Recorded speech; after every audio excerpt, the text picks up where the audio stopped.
What did that Bro, feel I like? felt like a fraud. I was 22 years old. You're the one teaching finance to people. I had over $50,000 in credit card debt. 50,000 credit card debt. My base was $60,000. How'd you do in the trading on that Mazda?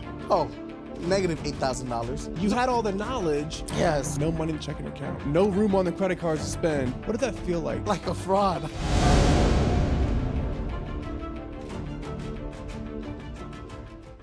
Let me ask you a question about this, because you're reminding me of my old banker. When I first started my business, things started going really well.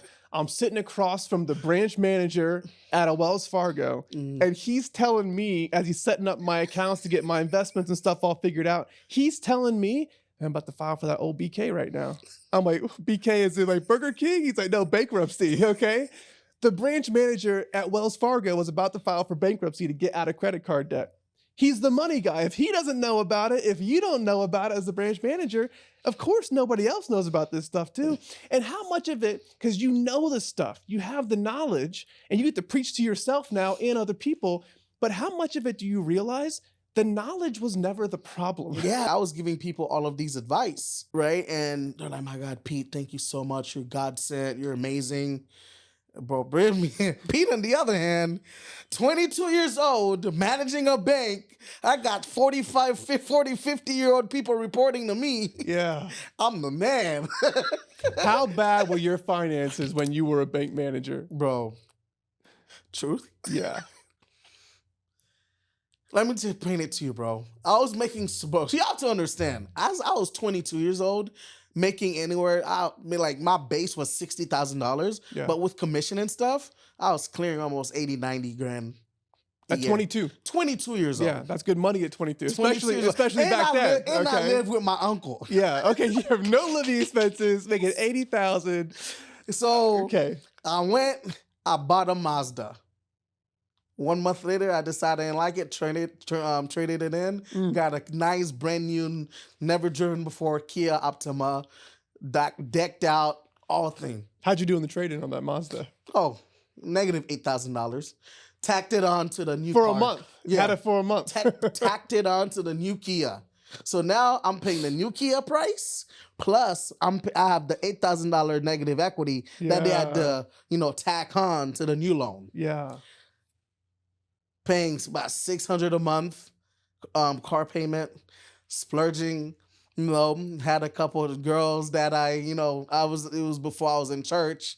Like buying girls, left and right, buying them stuff left and right, bro. Like within a year, man, I had over $50,000 in credit card debt. 50,000 credit card debt. And the thing is, and you're managing the bank, bro.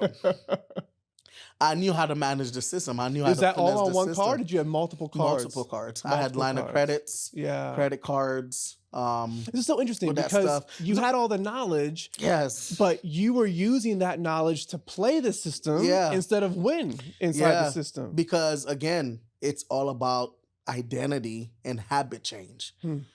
That's why I love the fact that I'm going into this space again, is to teach people like, listen, you can have all the knowledge, but it starts with your identity and your habit. Yeah. Because the Pete, as a banker and as a branch manager, had good intentions and was helping a lot of people change their financial lives. Yeah.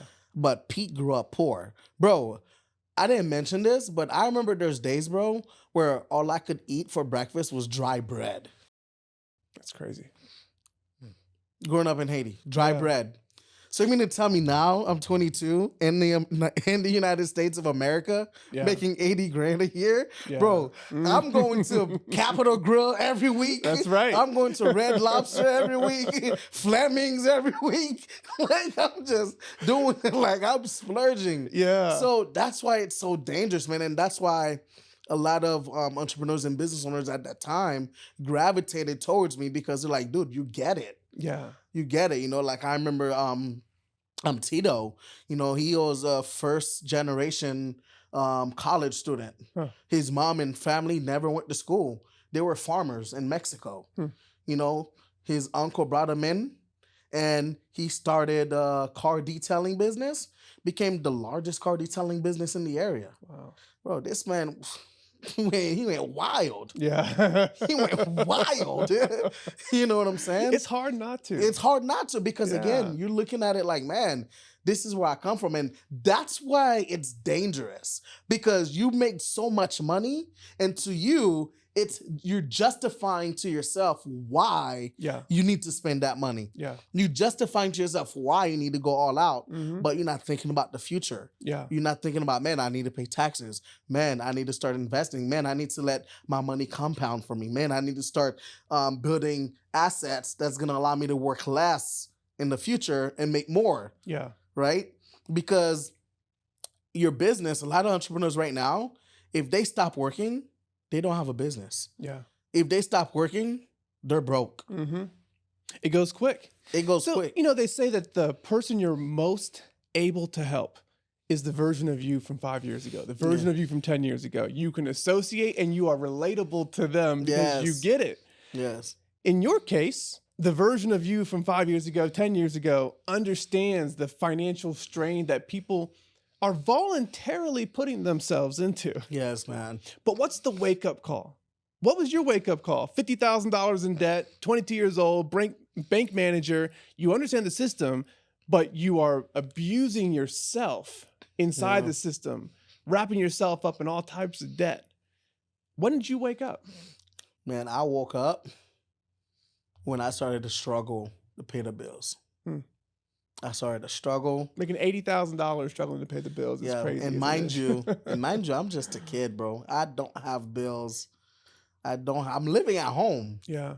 But the credit card debt, the car, I was just swiping and splurging and spending money on dumb stuff. And the wake up call was, man, you know what? I need to stop. You know better than this. And I don't know how to explain it. It's just that feeling that What was that trigger, though? You know, you had the feeling, but feelings don't inspire action. Yeah, that right? trigger. So the trigger for me was I ended up getting laid off. Okay. I ended up getting laid off. And you still had all the bills. They don't lay the bills off with you. Yeah. I got laid off. The bank, one of the banks I worked at went through a merger. And you know, bro, you know how mergers happen. Mm-hmm. Mergers comes, they don't care, and they're gonna do what's best for the merger and the acquisition. Right. All about the shareholders. All about the shareholders. It doesn't matter. So I got laid off, and it took a while for me to get back on my feet. It took a while for me to get another position. Yeah. The next position I ended up getting was a senior banker position. Yeah. And it didn't pay as good as a branch manager. Yeah.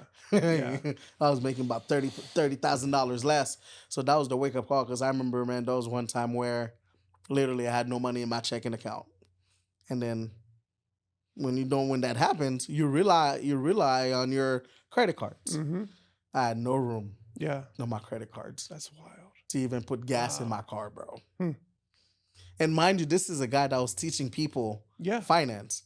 This is the same Pete that helped countless people get themselves out of financial trouble. What did that feel like when you have no money in the checking account, no room on the credit cards to spend? You're the one teaching finance to people. What did that feel like? I felt like a fraud. I was like, that was the wake up call. I was like, man, I'm helping these people save so much money, change their financial life around. But here I am. I'm not taking my own advice. Yeah. I am not taking my own advice.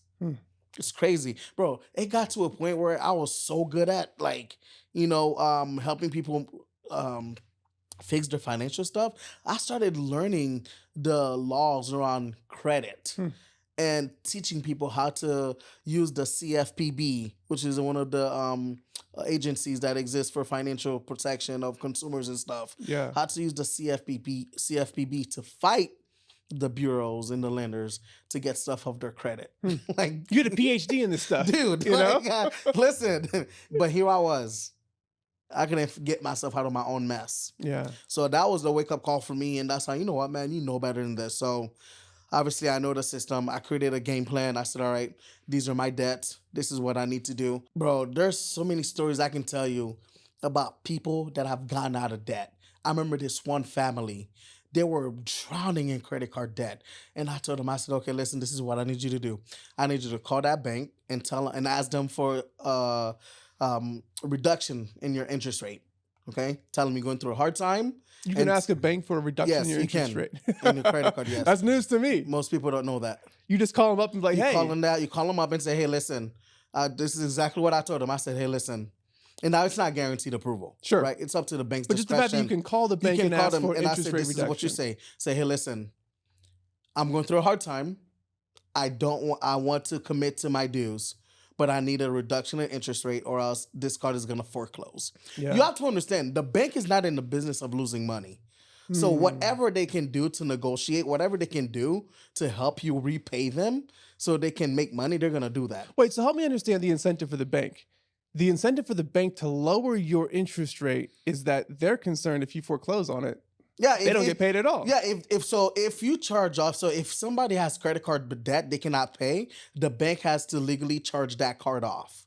So once What does that mean to charge the card charged off means that they consider that debt as a loss. Really? Yes. So they have to file an IRS form, I believe it's form 1030 something, and it's considered a canceled debt. Is that what, when someone files for bankruptcy, is that what happens? The bank has to cancel all that? Yeah, that debt as bankruptcy well? basically means that, you're not getting paid. That's great. So the bank is underwriting at any given point with the credit score that you may not pay them back, and they have to eat it. Yeah, 100%. Because of our bankruptcy laws. Yeah, bro. Okay. Listen, like people don't understand a lot of this stuff, man. So that's why. So her interest rate was 32%. When I told on a credit card, 32%. When she called the bank and told them that, they reduced it temporarily for 8 months to 16%. 16, 17%, something. Wow. So now what happens is, because you have to understand that 32%, you're making the minimum payment, you're not really paying any principal. Yeah. It's all going to interest. But these are the simple things that people don't know. So I was teaching you that, and then I said, okay, this is what you're going to do. Once you pay that off, right, I'm going to need you to open a line of credit. Because the difference between a credit card and a line of credit is revolving. Yeah. A credit card is not. Just like a loan, you pay the loan, you don't have any cash flow anymore. Yeah. But if you use a line of credit, let's say you have $5,000, use a line of credit, the line of credit is revolving. So you pay money, so you use the line of credit, you use $3,000, you pay the $3,000, now you have $5,000 available to you again. So that method is called velocity banking, where you use a line of credit as your main source of checking account. You don't deposit your money into a checking account. You deposit your money into the line of credit. And then you use the line of credit to pay your bills and pay everything else. And then you pay the line of credit and then you have recurring cash flow. Yeah. Right? So now you use that, you pay your debt faster. Yeah. Right? Then you pay way less interest over time. And that's how you pay your debt faster.